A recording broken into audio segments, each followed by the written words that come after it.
He's a Canadian filmmaker and photographer whose recent short film, Words to Remember, won a Chris Award that could bring him one step closer to perhaps an Academy Award nomination. Joining us from Toronto, Pasquale Marco Veltri. Welcome, sir. Hi, thank you. Congratulations on your Chris Award. Thank you very much. Words to Remember. This is, you're looking at, well, I want you to maybe explain what you're looking at here, because I've noticed with your films, you keep doing things that involve the human condition. What's Words to Remember about for you? Well, this film is about regret.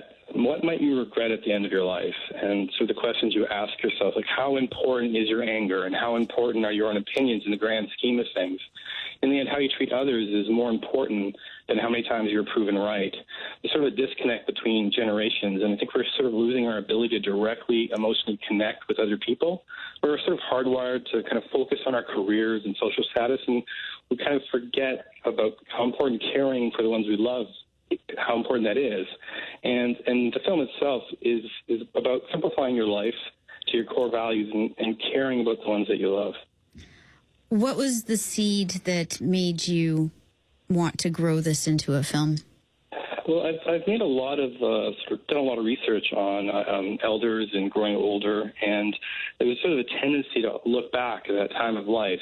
And for me, it was sort of, why wait till then? Why not look back now and apply the knowledge that I guess other people aren't looking at, and sort of emotionally check in to see, what am I regretting now? What will I regret later? And what changes can I make?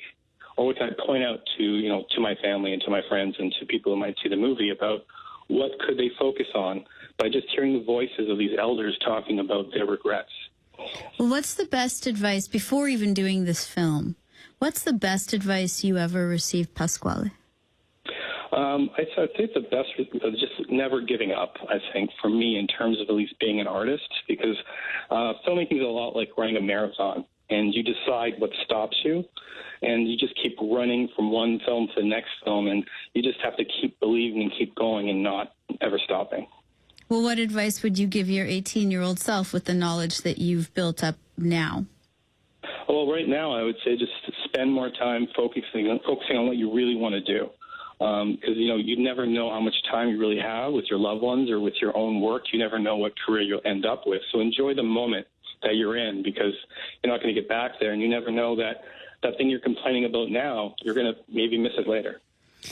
Pasquale Marco Veltri is a director, photographer, and recent award recipient for the Chris Award. This is bringing you one step closer to an Academy Award nomination. Who knows? Because this is a very prestigious award. How did it make you feel? Well, being any type of art form or filmmaker, photographer, you're always sort of working in a little bubble, and you never really get encouragement from your friends and family, but you're working on your own. So any type of encouragement really helps to kind of move yourself forward to the next project and the next project after that.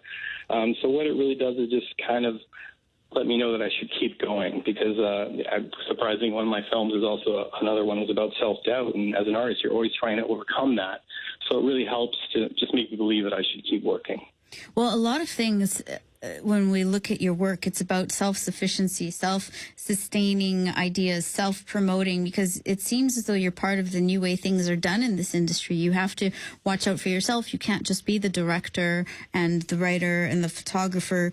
You have to be everything. So does that eat into your creativity? Does that siphon anything, or does that give you more momentum? Well, it does give you more momentum. You are in more control, but at the same time, you do lose a little bit, because it just comes to how much physical time is there. If you're marketing your film, can you be working on your next one? So it is a fine balance of what do you have to do now. So I live and die by my to-do list, and that's all. What has to be done this week, what can wait till next week, because of the amount of things you need to do now. But luckily, technology has changed to the point where if you take the time to learn about the cameras, learn about how to edit, the crews are getting smaller. But there's just so many films being made now. The question is, yes, you can make a film, and everyone is a filmmaker. But when you've done that film, who is going to watch it? What is your film really about? And does it communicate something that no one else is saying? So I've always found it's important to just stay true to what you want to talk about and not make the same movie everyone else is making. When you're looking at other movies that are out there right now, does something strike you? Does something really resonate you that you feel like that is something I want to strive for? Oh, well, when you look around the landscape now, there's these giant blockbusters, and then there's much smaller movies that find an audience. And I think that's encouraging. As hard as it is now for any Canadian filmmaker to get into a theater or a Cineplex, now you have the ability to make a movie and have maybe a very small release, but then it's directly on iTunes or it's on demand, and you can promote it city by city. And 20, 30 years ago, there was no access to something like that. You couldn't self-promote yourself, micro-marketing city to city. It was much more controlled, and you didn't even have a chance at having video on demand or getting something on Netflix or some type of indie release. It was, there was only the major players. So things have opened up, but it's also more difficult. So it's easier and harder right now. 140 at 680 CJOB. I'm speaking with Pasquale Marco Veltri. He's a director who recently won an award, a Chris Award, for his short film Words to Remember. And this is a pretty big deal. Your last film made it to Cannes, Montreal Film Festival. That's Measuring Tape Girl. So I want to find out from you what it's like to sit in the audience among people who are watching something that you slaved over. More with Pasquale next. Dahlia. Some people break news. She puts stories together. This is 680 CJOB. 145, and we're having a conversation with a Canadian filmmaker and photographer whose recent short film, Words to Remember, won a Chris Award. And he's joining us from Toronto, Pasquale Marco Veltri. Now, your other film, your flagship project, perhaps, Measuring Tape Girl, this was at the Montreal Film Festival. This was in Cannes. Words to Remember just received this incredible award. So what's it like when you're screening your film and you're sitting amongst an audience, the people whom are judging this, the people whom you want to connect with? What's it like for you to sit in the audience? Well, I usually just sit there trembling in fear. It depends on the event, but what I did with Measuring Tape Girl is because it was my first lesson in marketing, and I knew that no one was going to pay attention to this 14-minute film about self-doubt, where essentially it's just an actor talking to the camera for 14 minutes. So when I went to the Cannes Film Festival and the Montreal Film Festival, I actually went there wearing a blazer made of measuring tape. So I was walking around in bright yellow measuring tape, and there was no hiding, which is normally what I would want to do. And I think that was sort of like, just an experience for me to kind of get over my inability to market myself. It was like market or die. So the problem at film festivals is that everyone at the film festival is a filmmaker normally. So you're in a sea of filmmakers who are also marketing and selling. So the lesson for me was that everyone is selling. And who is buying is the question. So when you're in the audience with your film, you kind of hope that people get it and they like what they see, and you get to talk to people afterwards, and people come up to you, and that's always great. But it was a very strange experience for me. One, because I was dressed up in measuring tape, but also because I'd never had that experience where you're in a different country or you're in Montreal, and these are complete strangers watching what you've made for 2 years by yourself, and then, showing it to the world. And it's an experience. It's a great experience, but it sort of is, one, very humbling and scary because you don't know what to do next, because now you have to go sell that film somewhere. You have to find a distributor or find another place to screen it. So in the end, it's just one giant learning experience, and you just have to keep, shaking hands and talking to people about your film no matter what. Well, one, you just taught me something that I want to make myself a jacket out of measuring tape, so thank you very much for that one. And two, what was the response that you got to wearing that coat? How did people react to it? Well, it actually ended up helping me a lot. There was two responses. Either someone would look at you and just shake their head and walk away, or they would come up to you and be interested and want to know about what was happening and why you were wearing that. So in the end, it really helped make things easier for me because I'd never had that experience before. And there's also a very visual thing. So someone didn't even have to know what you were doing to take a picture of you or to tell someone else about it. And it became very helpful for when I came back from those film festivals to then talk to other people about it. And here it is 4 years later, and I'm still telling people about it. So what it did was give me a story to tell. 1:48 at 680 CJOB. We're coming up to the news at 2 o'clock with Sean Leslie. Right now, we're talking with a Canadian director who's doing what you have to do now in this new industry we have. And that's not just directing, but that's being your own marketing. That's doing everything on your own. A lot of your films, like Measuring Tape Girl, Words to Remember, it seems as though you're really connected to this idea of human condition. Where does this come from? Where does this passion towards looking at the human condition come from?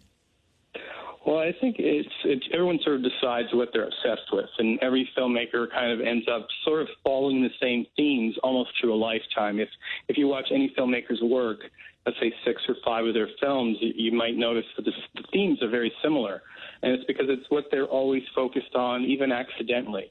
When I did more photography, I would notice that I was always taking pictures of shadows and reflections for several years, and that's because I was very shy at the time, and I was afraid to point my camera at the subject, so I pointed at the shadow or the reflection instead of directly at the person. And so I think for me, what I was doing slowly is stop pointing the camera away from feelings and what I was thinking at the reflections of them, and now I'm trying to point the camera right at the subjects that concern me the most. And for me, it's always been the human condition, the effects of memory and memory loss. It's a big obsession for me, is just how memory works, and just, the importance of the loved ones in our lives, and just how that kind of shapes us as human beings has always been is not just something that I'm interested in, something that I think has just shaped my whole life. Well, it's fascinating that you talk about putting the camera back on the subject. It seems as though, even though you're not in this, the camera almost seems as though it's on you without me even knowing you, with what you've said about yourself. To hear about Measuring Tape Girl and how it was a film about self-doubt, and when you talk about what you've gone through and then putting the camera on the actor for pretty much the entire 14 minutes, and you talk about it being self-doubt, it seems as though you're almost putting the camera on yourself without having to put the camera on yourself. Yeah, it's always, in any art form, I think you're always putting yourself into your work, and you don't know it at the time. Like years later, you can look back and I can say that, I was always shooting the reflections and the shadows because I was afraid of the subject. And then later, after a few years after that, I was, instead of, again, being simple and talking about emotions, I was coming up with metaphors and things like that. And so instead of directly facing things, I was avoiding them for so many years that now I try to just go right to the core of the issue. So instead of, talking about some action movie or zombies, I'm like, well, your grandparents are getting older. Listen to what they have to say about life, because maybe you could learn something. So it seems to me that what I'm always attracted to is, the core issues of our lives, and not necessarily, our distractions. I saw your photographs for Alleys of Rome, for instance, and it's interesting because when I was in Rome a little while back, the pictures that I ended up taking, I went there thinking that I want to get the Trevi Fountain and I want to get this and that. It turned out I kept taking pictures of the doors in the alleys because it seemed as though Romans have a fascination with doors, the types of doors that they choose, and homeless people, which were abound. And my pictures from Rome are, to me, even though you and I have different pictures, your pictures were very reminiscent of mine, catching the things that you don't typically, or the things that you see a lot in Rome, but the things that you don't see a lot in the pictures. Did you do that on purpose, or were you just capturing those things because they ended up capturing your attention? Well, they definitely captured my attention, but I went there on a mission, and I was there for 14 days. I had this blessed vacation time where I was in Switzerland and Rome for, I'd say, a good 4 weeks. I may never have a vacation like that again. And what I did in Rome was purposely, I was not allowed to take pictures of fountains, not allowed to take pictures of monuments. And I walked every alley in Rome in the core, and I had a map, and each day I would go through a section. And I was trying to photograph it like it wasn't Rome, like it was any other city, and trying to find the places where, you're not always looking, the non-postcards. What could I point at that, had the essence of the city, but was not with things, you could flip through the photos I have of Rome, and if you've been there, you might recognize it, but if you hadn't, you're not going to automatically say that's Rome.